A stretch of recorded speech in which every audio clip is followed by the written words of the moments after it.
Hey everybody, Ryan here at eTrailer. Today on our 2021 Subaru Forester, we're going to be showing you how to install the etrailer.com Class 3 2-inch trailer hitch receiver. But before we do that, why don't we check it out and make sure that this is the right hitch for you. So I know whenever I'm going down the road, I see these Subarus being used to do a lot of different things, whether it be people wanting to put a bike rack on the back of them, or a cargo carrier, or some people wanting to pull trailers around, whether it be a utility trailer, maybe a small boat or camper, something along those lines. Or honestly, both of those. Some people might have a bike rack they want to use and then pull their trailer the next weekend. And so if it were me, I would want a hitch that could pretty much handle anything I want to throw at it and be able to use it for all those different types of things. And with a setup like this one here, it's definitely going to allow you to do that and get the job done. So when it actually comes to picking out a hitch for your Subaru, there's a lot of different ones available, and they're all going to be about on par with each other in terms of what you can do with them, towing or using accessories. So really not a ton of difference there, regardless on what hitch you get. You're going to be able to do all those different types of things. Probably the biggest difference is the way they're going to look, the appearance of them. So with this hitch, it's going to be visible. So you are going to be able to see the tube here that runs along the bottom. To me, not really a huge deal. These Foresters kind of show off accessories well, and kind of just looks the part, Especially with this one, it sits further back and it has this matte black finish, so it kind of just blends in.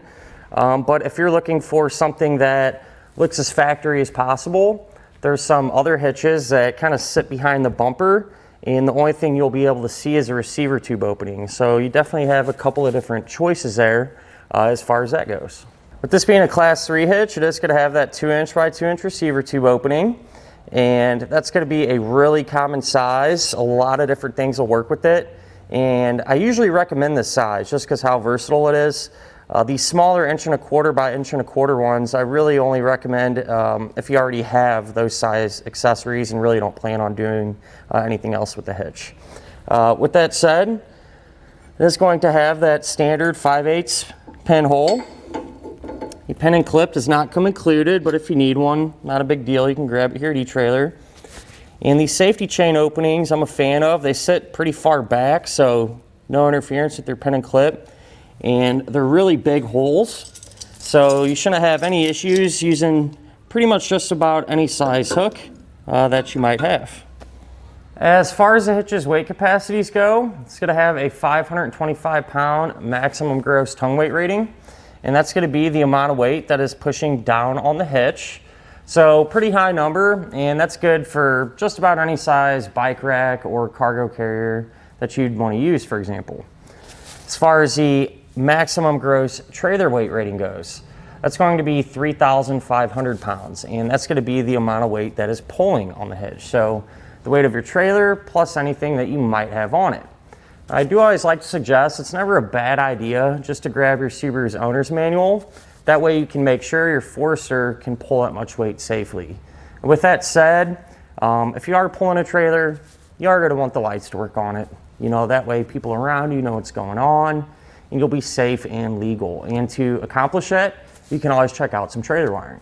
Now let's just go ahead and grab a couple of measurements. That way we could try to figure out which hitch-mounted accessories are going to work best. So if you go from the ground to the top inside edge of the receiver tube opening, that's going to be about 14.5 inches. So if you plan on pulling a trailer, chances are pretty good you can use a ball mount with a straight shank or one that even has a slight rise in it. If you go from the center of the hitch pin hole to the edge of our rear bumper, that's going to be right at about 4 inches, and you can use that measurement to figure out exactly if any of those folding accessories can be stored in that upright position without hitting the back of your Subaru. But other than that, at the end of the day, what more can you really ask for out of the hitch? Not only does it look good, but it's really going to help open up your opportunities on what you can use your Subaru for. Now, as far as the installation goes, really not too bad actually. You are going to have to enlarge one hole, that way you can get some bolts in there. I'll show you the tool that I use to do that. and a couple other recommendations. But you know, as long as you stay focused, it really shouldn't give you too many issues. But speaking of that, why don't we go ahead and put the hitch on together now. To begin our installation, we're going to be here underneath the back of our Subaru, and over here on the driver's side, we're going to have an underbody panel that we need to remove. So there's going to be a handful of fasteners. First ones we're going to take off are these push pin types, and what you can do is just push on the bottom. You can kind of see where they're attached, because some like this one here isn't actually holding it in. So with that said, we're just going to take a trim tool. You can use a flathead screwdriver as well. Just pry that out. Work our way around here. So it looks like we're going to have one more here. And then I believe if we come up on this edge, there's going to be another one here in front of our back tire. Here's that fastener, so we'll go ahead and pry that one out as well. So I think this one here, we'll do the same thing though, just pry the head out, get underneath the whole fastener. And now there's one more. If we kind of pull our mud flap down there at the corner, so we'll get that one removed as well. So now we can grab a socket, a 10mm, and pull these two bolts out, and that should be the last thing holding this in. There may be another one behind our back tire, but we'll try this first. Pop these out. Can pull this out and set it off to the side for now. At this point, we need to lower our exhaust down some. That way it'll give us the room that we need to work. And before we do that, what I suggest doing is taking a strap and just running it from side to side. That way we can kind of control how fast and how far we let the exhaust come down. We're gonna have 3 rubber isolator hangers just like this one here. And the way to get these off, you can spray them down with some soapy water or some type of penetrating oil. You can take a pry bar, even a big screwdriver, just something to work that rubber end off, like that. You don't have to pull it completely off, but if it does, not a big deal. You just slide one end back on. So this one's right here. The next one will be just on the other side of our muffler here in this area. And the third and final one, if you follow the exhaust up towards the front of the car, it's going to be right here. So I use that same technique to get that one off. And then what we're able to do is loosen up our strap some and let our exhaust come down a little ways. With the muffler down a little ways, we can get our heat shield removed. So this can be held in place with 4 10mm bolts.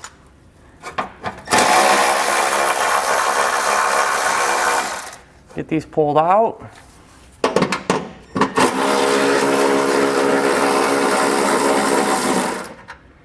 And if your vehicle has dual exhaust, you'll do this to the other side as well. But ours is just single today.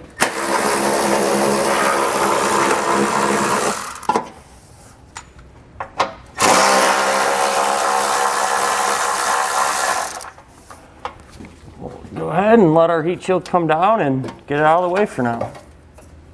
If you look at the bottom side of our frame rail, we're going to have some rubber plugs in it, and we need to get these out. So you can just pop these out. Just take a screwdriver and just work them out. And I want to mention, from this point on, anything we do to this side of our vehicle, we're also going to do to the other side, because it'll be set up the same way. Now we need to do this hole here closest to the front of the car. We need to enlarge this a little bit. That way we're able to get our hardware inside of the frame rail. So we need to make it just big enough to get a spacer block through and the head of our bolt through. All right, so there's a few different ways you can do this. I like to use a grinder bit like this. You can also use maybe some type of rotary tool. I definitely suggest a power tool if you got one. But it can be done with a hand file or something along those lines. Might just take you a little bit of time. With that said, I'm going to enlarge this, and then every now and again just check it to see if our hardware does indeed fit inside yet.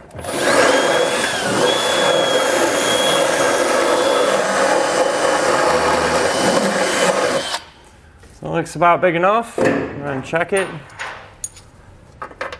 So the head of our bolt will fit up there, and our spacer block will too. So we're going to have a total of 3 attachment points that we're going to use to secure the hitch, and that'll be these 3 holes here. And what we're going to do, you're going to take your fish wire and take the coiled end of it, starting with this hole closest to the back, put that in, and you're going to feed it towards the front. And what we're trying to accomplish is to get it to drop out of this hole that we enlarge. So sometimes you might get lucky and it just falls out. Other times you have to reach up there like I did and kind of help work it out.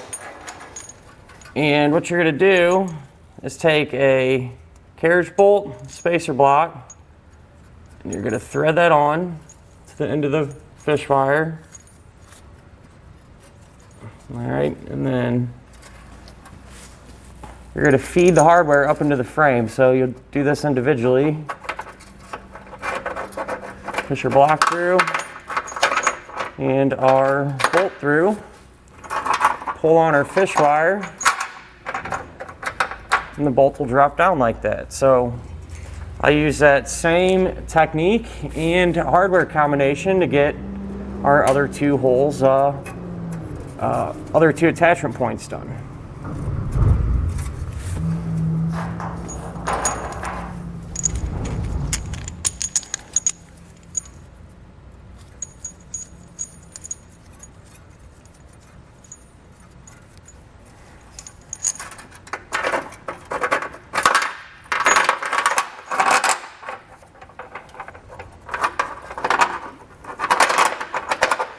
So once all these are dropped through, what I do suggest doing, since we opened this hole up a little bit, it created some bare metal to help prevent any rust or corrosion. Not a bad idea just to take some paint and just put a quick shot over it just to give it a layer of protection. Now we can grab our heat shield, and if you look at it, we have some letters here. There's 2 dimples in it. And we can actually use those as guides to drill some holes. So I'm going to create an opening in these, and that's going to allow room for our hitch and stuff. So I'm just going to use a hole saw. You can use a regular drill bit too. That'll work fine. We'll go ahead and get these opened up.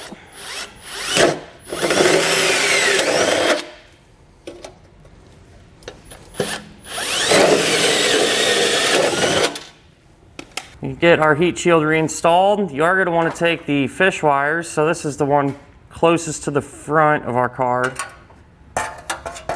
Just feed it through there. Next one goes through there. And we should be able to kind of work this thing back up in place.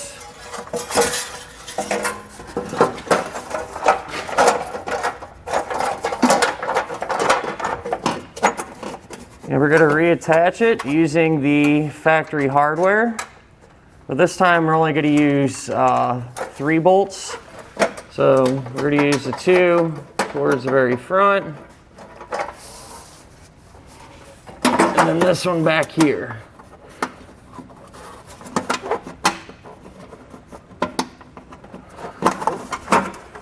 If I can manage to get this one started here.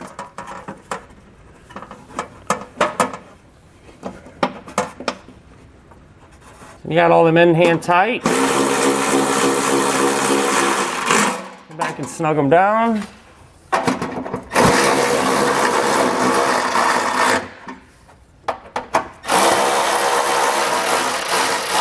And the reason we're not putting this one back in is because it's going to interfere with the hitch. So not really a big deal. The hitch will sit up here anyway and really sandwich a lot of this heat shield. So we're not going to have to worry about it rattling or coming loose, anything like that.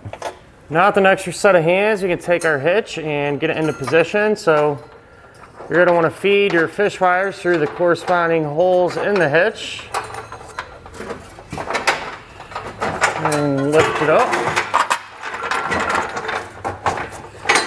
Only get our bolts to drop through. And once they're all through, we can remove one of the pull wires, take a flange nut, and we want to get at least one started hand tied on each side. That way the hitch will support itself while we work on the rest of the hardware.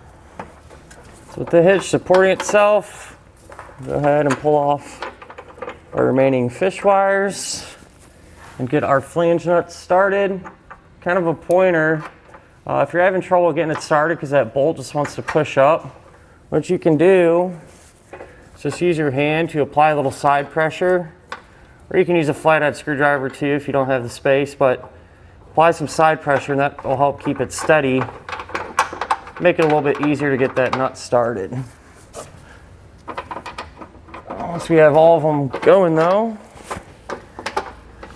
we'll come back in with a socket, whether it be a 3/4 or a 19 millimeter, and snug everything down.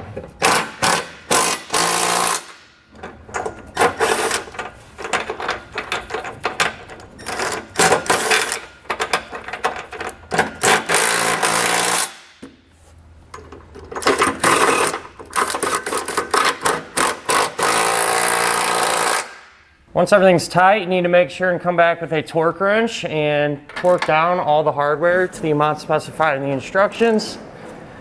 If you don't have a torque wrench, you can grab one here at etrailer, or a lot of times if you go to your local auto parts store, we'll have one there available you can rent. At this point, we can raise our exhaust back up, so re-lubricate the hangers. We'll just do this by hand. Just hold it up where it needs to go, and usually you can just push those rubber hangers right back into place. So let's do that all the way around here.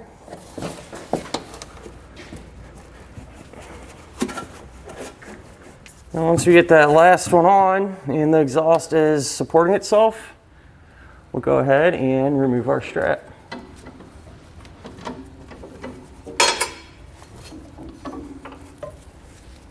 Now if you grab our underbody panel, I kind of just held this up in place, and it looks like it's definitely going to kind of interfere with our hitch, so I figured to make it a little bit easier, we'll just trim a little bit of it out. So I'm just going to cut out this area here, and with this just being plastic, I'm just using a pair of snips. You could use a Dremel tool or maybe even a utility knife, just be careful with it. But we'll just cut a little bit out here. I feel like this will help it go back together much easier. This panel's already kind of tricky to get back in place and lined up and everything. So that trimming worked out pretty well actually. Gave us some good clearance. Pop this back in place, and then we're just gonna re-secure it the opposite way that we removed it.